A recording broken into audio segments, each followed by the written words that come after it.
हम लोग सीख लिए थे एचसीएफ और एलसीएम। ठीक, पहले चैप्टर में तुमको पूरा पढ़ना क्या है, यूक्लिड विभाजन एल्गोरिथम। ठीक, क्या होता है यूक्लिड विभाजन एल्गोरिथम, पहले समझो। यूक्लिड एक क्या थे, गणितज्ञ थे। ठीक, उन्होंने क्या दिया, किन्हीं भी दो धनात्मक संख्याओं के लिए उसका एचसीएफ निकालने के लिए एक नियम दिया, जिसको हम लोग कहते क्या है, यूक्लिड विभाजन एल्गोरिथम। ठीक, दो धनात्मक संख्याओं के एचसीएफ निकालने का क्या दिए थे, क्यों फार्मूला दिए थे। लिख लेते हैं, दो धनात्मक संख्याएं, दो धनात्मक संख्याओं का एचसीएफ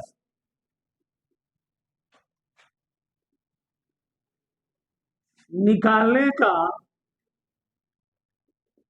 क्या दिए, नियम या कह सकते हो सूत्र दिए। क्या दिए, हाँ बोलो मत, नियम दिए। कौन दिया, यूक्लिड ने। तो यूक्लिड ने दो धात्मक संख्याओं का एचसीएफ निकालने के लिए क्या दिया, नियम दिया। बोलो मत, नियम क्या था। देखो यार, मान लो यदि यदि दो धनात्मक संख्याएं, यदि दो धनात्मक संख्याएं ए व बी हैं तथा यदि क्यू और आर, क्यू और आर कोई पूर्णांक, कोई धनात्मक पूर्णांक, कोई धनात्मक पूर्णांक संख्या हो तो क्या कहा, यदि दो धनात्मक संख्याएं हो ए और बी, ए व बी, तथा यदि क्या हो, क्यू और आर कोई क्या हो, धनात्मक पूर्णांक संख्या हो। पूर्णांक संख्या होती है दो प्रकार की, एक होता है पॉजिटिव इंटीजर, एक होता है नेगेटिव इंटीजर। ठीक, उन्होंने क्या कहा, देखो बहुत बहुत ध्यान समझो। हम लोग ऐसे जानते हैं, भाज्य बराबर होता है भाजक, भाजक गुणे भागफल, और धन क्या होता है, शेष फल। कुछ नहीं हुआ, बस थोड़ा सा समझना है। उन्होंने लिखा ए बराबर बी क्यू प्लस आर, यही रिलेशन दिया, ए बराबर बी क्यू प्लस आर। बहुत ध्यान समझना, यानी जैसे मान लो हमको 11 में 4 से भाग देना है। ठीक, 4 दूनी 8, कितना आ गया यहाँ पर, 3 आ गया। अब बताओ, दो को हम लोग कहते क्या है, दो क्या मिला, दो क्या है, दो है भागफल, दो क्या है भागफल, 3 क्या है, 3 है शेषफल, 3 है शेषफल, 4 क्या है भाजक, 4 क्या है भाजक। बहुत ध्यान समझो, तो तुम लोग के भी नहीं मालूम है।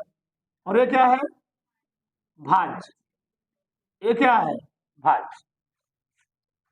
जो घटाने पर आता है शेषफल, जितना भाग जाता है भागफल, और जो बीच में होता है भाज्य, जिससे भाग देते हैं जैसा मैं, ये हो गया। बहुत ध्यान समझो, तो फार्मूला क्या बना, भाज्य बराबर भाजक गुणे भागफल है ना, शेषफल। इसका मतलब क्या है, जैसे 11 लिखा था, बताओ 11 क्या है भाज्य है, तो 11 हम लिख सकते हैं भाजक कितना है, 4 गुणे 2 प्लस, बताओ 11 आ जाएगा ना, 11 आराम से आ जाए। ये फार्मूला ही बना है, भाज्य बराबर भाजक गुणे भागफल है ना, शेषफल। किसी कोई प्रॉब्लम। अब देखो, तो यहाँ जो आर का मान होता है, आर यानी शेषफल, बहुत ध्यान से सुनना, आर यानी शेषफल, रिमाइंडर, शेषफल। आर का जो मान होता है वह 0 से बड़ा या बराबर होता है, यानी 0 से कभी कम नहीं होगा। यानी रिमाइंडर ऐसा होना चाहिए वह 0 से बड़ा होना चाहिए, यानी रिमाइंडर कभी निगेटिव नहीं आना चाहिए, यानी शेषफल कभी निगेटिव नहीं आना चाहिए। क्या आना चाहिए? 0 से बड़ा। 0 से बड़ा का मतलब ये है कि पॉजिटिव नंबर। क्या मिले आपको? Positive number. और इसका मान जो होगा 20 से कम होगा। क्या होगा? 20 से कम।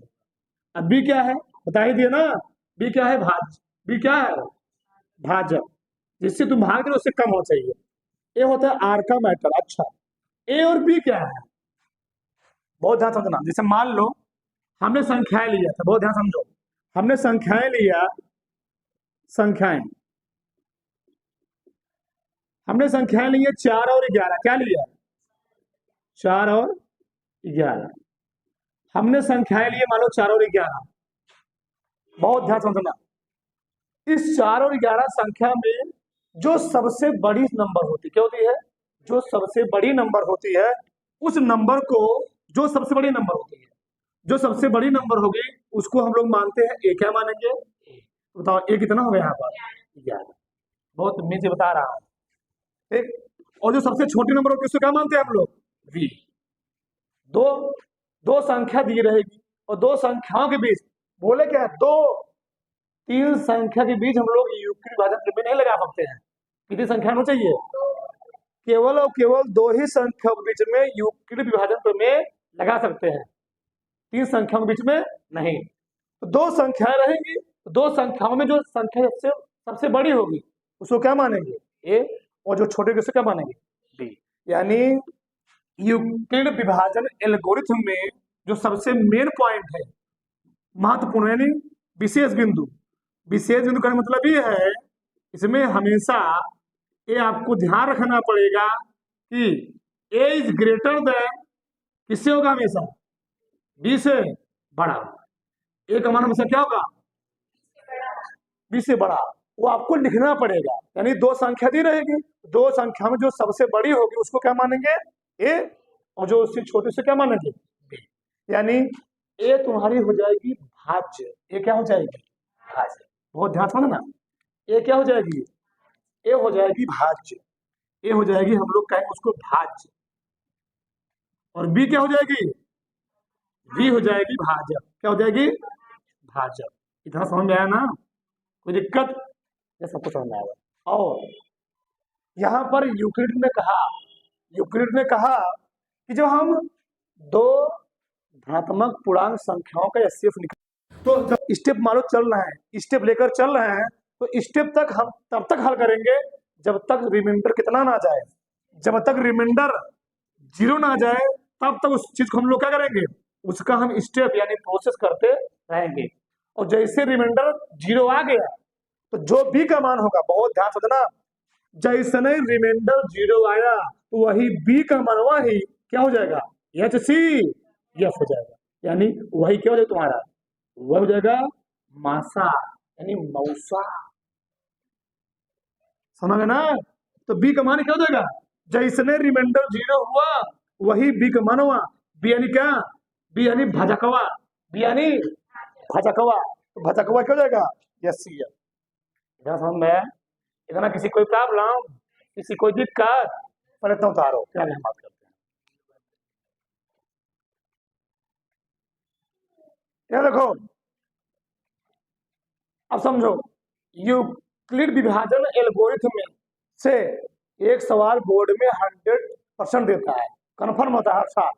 ध्यान देना। अब देखो सवाल कैसे लगाया जाता है, एक सवाल हम लेकर लगाते समझाते हैं आपको। एक सवाल दिया है, संख्याओं 1656 और 4025 का मासा यानी HCF, ठीक, यूक्लिड विभाजन एल्गोरिथम से ज्ञात कीजिए। बहुत ध्यान समझना। देखो यार, एकदम मैं आपको एकदम सरल तरीके बताऊंगा, एकदम सरल तरीके। बताओ, पहले लिख लो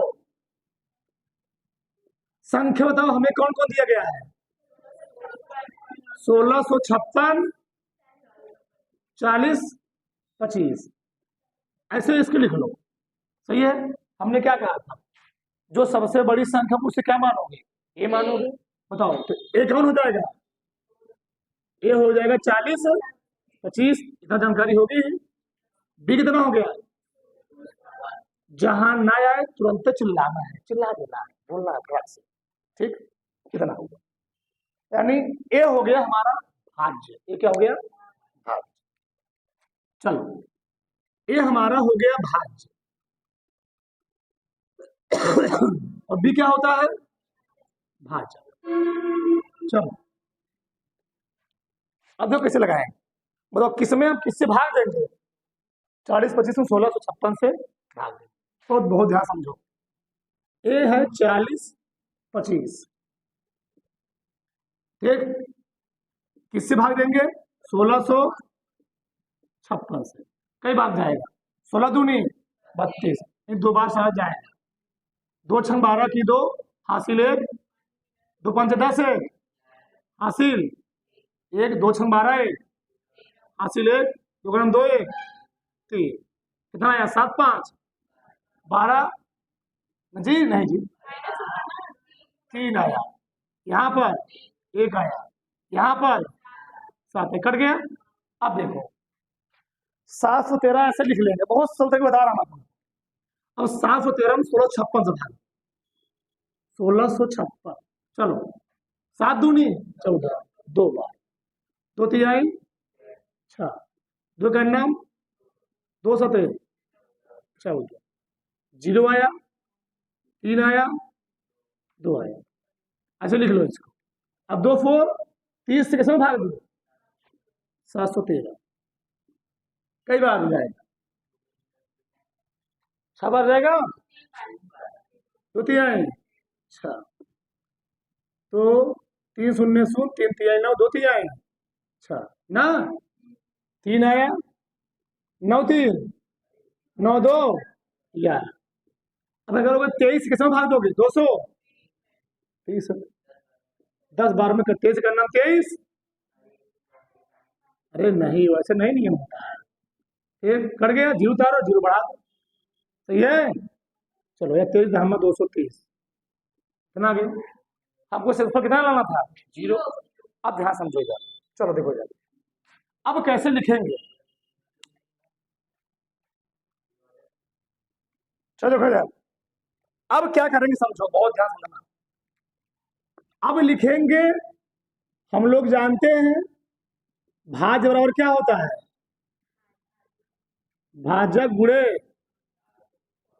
भागफल, धन क्या होता है शेष फल, ठीक है ना। तो तुम्हारा भाज्य कितना है 40 25।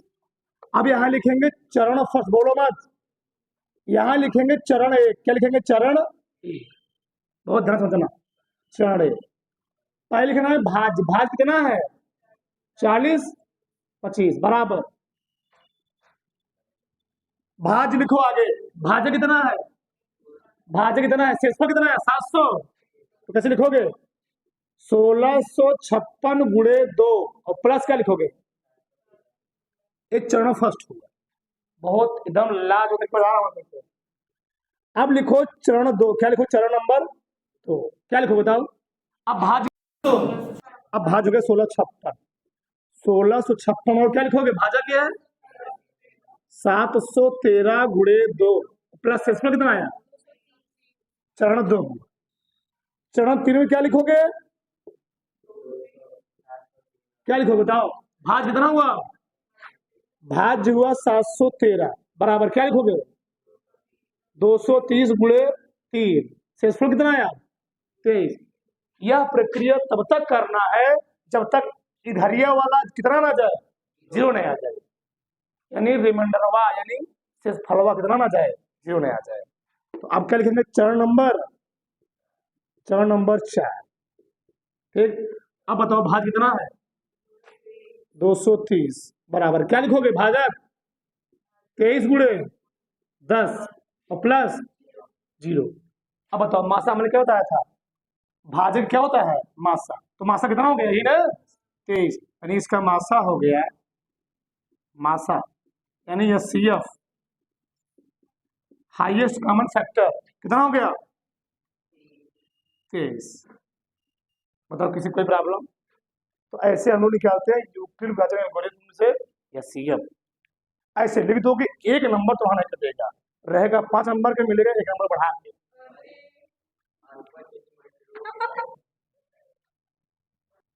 चलो हम लोग अगला सवाल देखते हैं, संख्याओं। चलो अगला सवाल क्या देखते हैं? क्या दिया है? संख्याओं 40, 52 और 12,576 का क्या ज्ञात कीजिए? मासा ज्ञात कीजिए। किस विभाजन से? यूक्लिड विभाजन एल्गोरिथम से। चलो इधर देखो, तो संख्या क्या कौन दिया है? 40, 52 दिया, 12,576 दिया है। किसी कोई दिक्कत? चलो ए बराबर क्या मानोगे? जो सबसे बड़ी है 12,576। बी कितना हो गया? 40, 52। जो सबसे बड़ी होती है उसको हम लोग कहते क्या है? भाज्य। और छोटी वाली क्या होती है? भाजक। अब लिखेंगे यहाँ पर यूक्लिड विभाजन एल्गोरिथम में से, थोड़ा अच्छा लगेगा। भाज्य और क्या होता है? भाजक गुणे भागफल धन शेषफल। अब समझो इधर, अब भाग मैंने दिया, पहले इसमें भाग दीजिए 12,576 किससे भाग दिए? 40, 52 से। तो भागफल कितना जाएगा? 3 जाएगा। 3 बार में 420 कितना है? 420। फिर 40, 52 किससे भाग दिया? 420 से। कितना बार गया? 9 बार में 272 आया। स्टेप वाइज फिर 420 किससे भाग दो? 272 से। कितना आएगा? 148। फिर 272 में 148 से भाग दो, कितना आएगा? 1 आएगा। शेषफल 124। फिर 148 से किससे भाग दो? 124 ना, भागफल गया 1, शेषफल कितना है? 24। फिर 124 में किससे भाग दो? 24 से। 24 पंचे 120, 4 आ गया, तो 4 छंग 24, शेषफल 0 आ गया ना, आ गया। अब समझो, अब हम लोग लगाएंगे नियम। भाज्य और क्या होता है? भाजक गुणे भागफल धन शेषफल। हम लोग यहाँ क्या लिखे? चरण एक। क्या लिखे? चरण एक। और चरण तुम क्या दिया है जी? क्या लिखोगे? भाज्य तुम्हारा कितना दिया है? 12,576। भाज्य बराबर भाजक गुणे भागफल धन शेषफल। शेषफल 420। अब लिखोगे चरण नंबर 2। अब बताओ भाज्य क्या हो जाएगा? 40, 52। 40, 52। भाज्य कितना होगा? 420। भाजक कितना होगा? भाज्य हो गया, भाजक हो गया, भागफल हो गया 9, और शेषफल कितना है? 272। फिर अब अगले स्टेप में भाजक भाज्य कितना होगा? 420। तो 420 और क्या लिखेंगे? 272 गुणे 1 प्लस 148। अगले स्टेप में भाज्य कितना हो जाएगा? 272। क्या लिखेंगे? 272 बराबर 148 गुणे 1 प्लस 124। सही है ना? अब अगले स्टेप क्या करेंगे? 148 किससे भाग देंगे? 124 से। तो बताओ 148 बराबर क्या लिखेंगे? 124 गुणे 1 प्लस 24। 124 गुणे 1 प्लस 24। अगले स्टेप क्या करेंगे? 124 में 24 से भाग देंगे, तो कितना आ जाएगा? 24 गुणे 5 प्लस 4। अब बताओ लास्ट में क्या बचा? 24। अब 24 किससे भाग देंगे आप? 24 में 4 से भाग देंगे, 4 6 24। यहाँ कितना आ गया? 0। कितना आ गया? 0। शेषफल 0 आ गया ना। बस हमको शेषफल 0 लाना था। अगर शेषफल 0 तो भाई क्या होता है? माँ, यानी मासा कितना हो गया? यानी मौसा जी हो गए 4। बताओ किसी कोई प्रॉब्लम? ये मैंने 2 सवाल लगाने का प्रयास किया, ठीक, एकदम आपको बेहतरीन तरीके समझ में आ गया होगा ना? किसी कोई समस्या है? नहीं।